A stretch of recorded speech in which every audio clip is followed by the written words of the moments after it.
Ready.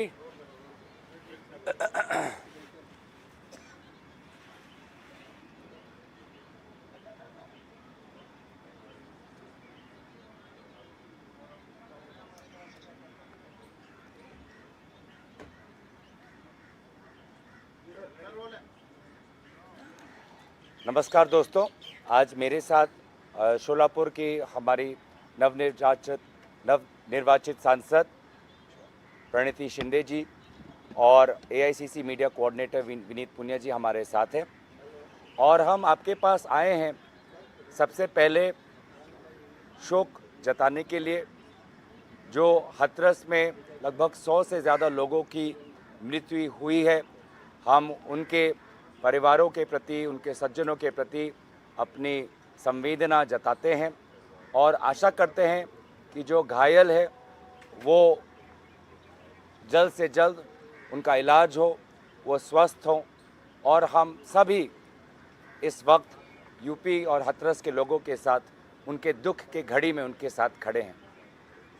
साथ ही दोस्तों, मैं ये भी कहना चाहूँगा कि कल हमने एक बहुत दुखद नज़ारा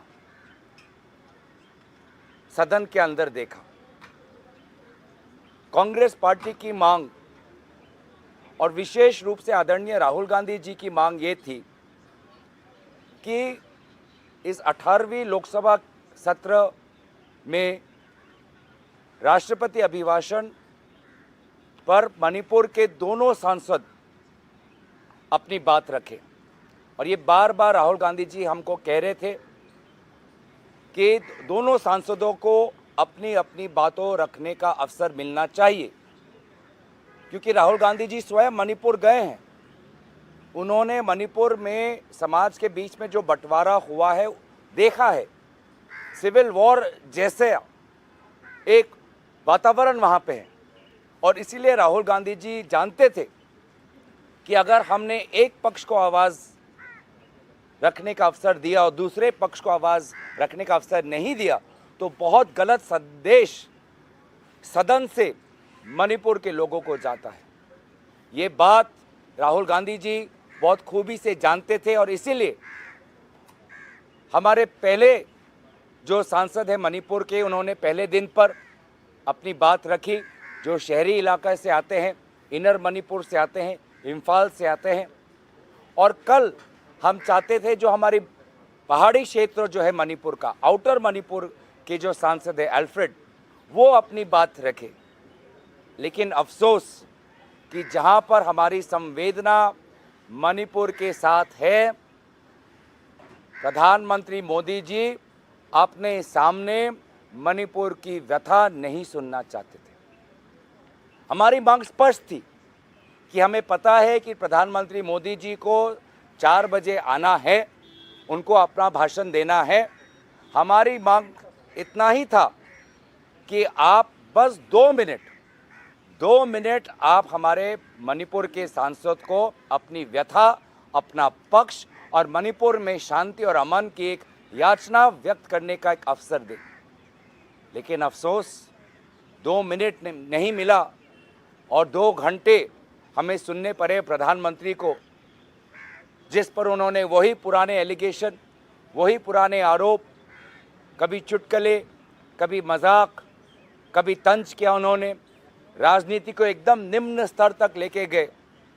और एक सांसद जो वहाँ पे चिल्ला रहा था, बोल रहा था कि मुझे बोलने दो, उनकी बात सुनने का धैर्य उनके पास नहीं था, सहानुभूति नहीं थी, दिल में जगह नहीं थी। और इसीलिए उस क्षण में हमारे उत्तर पूर्वांचल के सांसद, आपने देखा होगा कि उत्तर पूर्वांचल के सभी सांसद हम वेल में आ गए। मणिपुर के 2 सांसद आए, मैं उनके साथ आया, फिर मेरे साथ नागालैंड के सांसद आए, मेरे साथ फिर मेघालय के सांसद आए।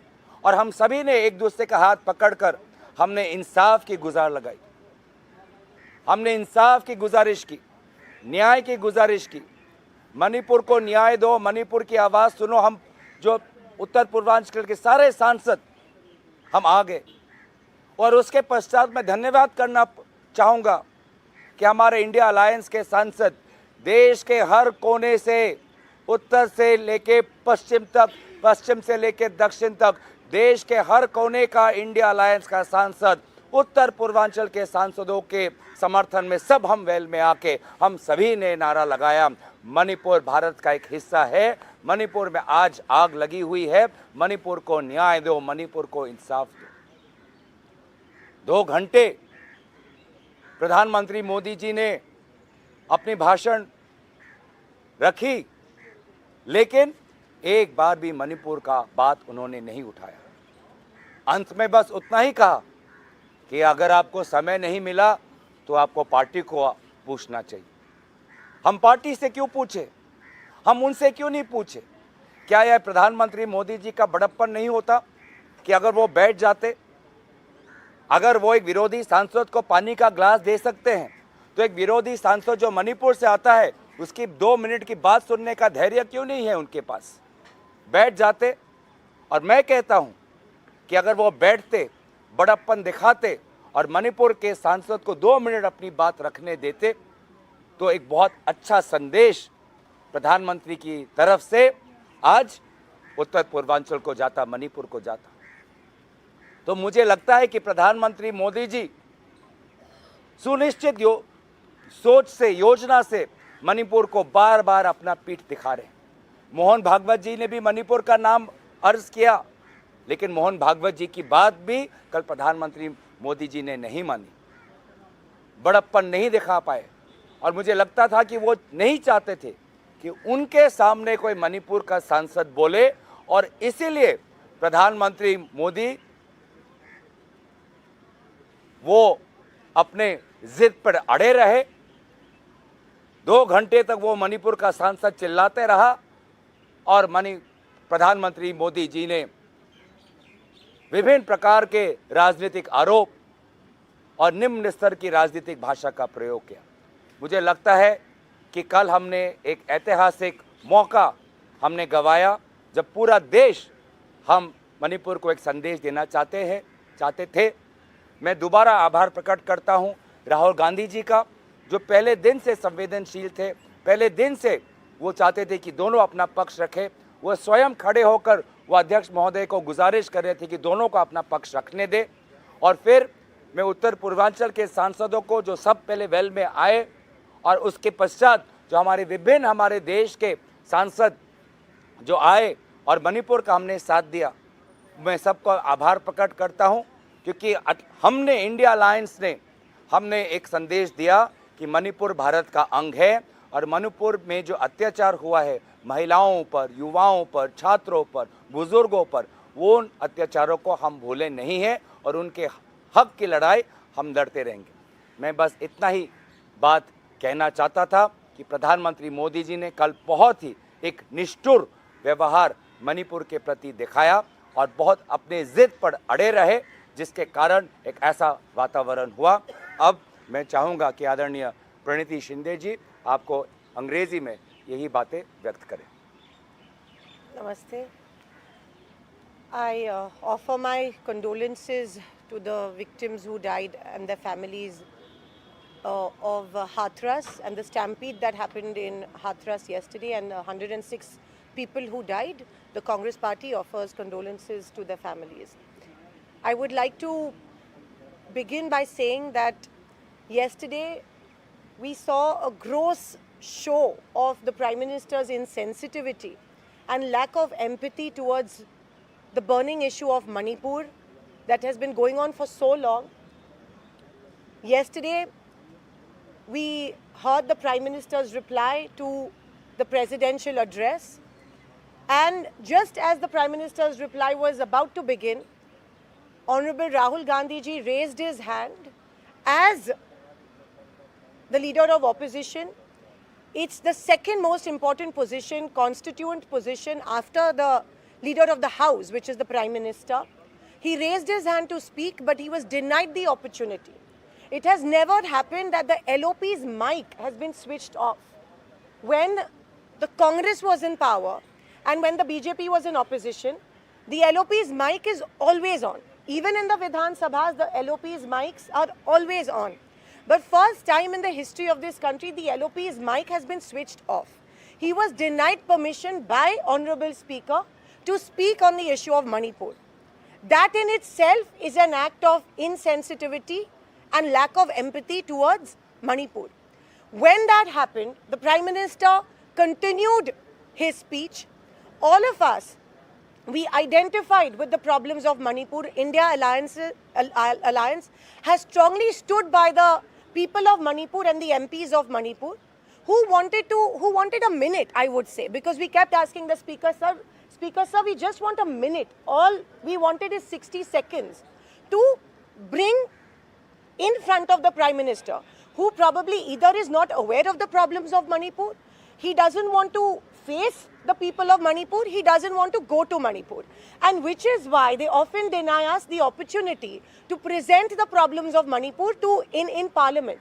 There are two MPs from Manipur who were denied the opportunity, who were not given the opportunity to speak. One was given the opportunity, but yesterday, in front of the Prime Minister, because we wanted to draw the Prime Minister's attention.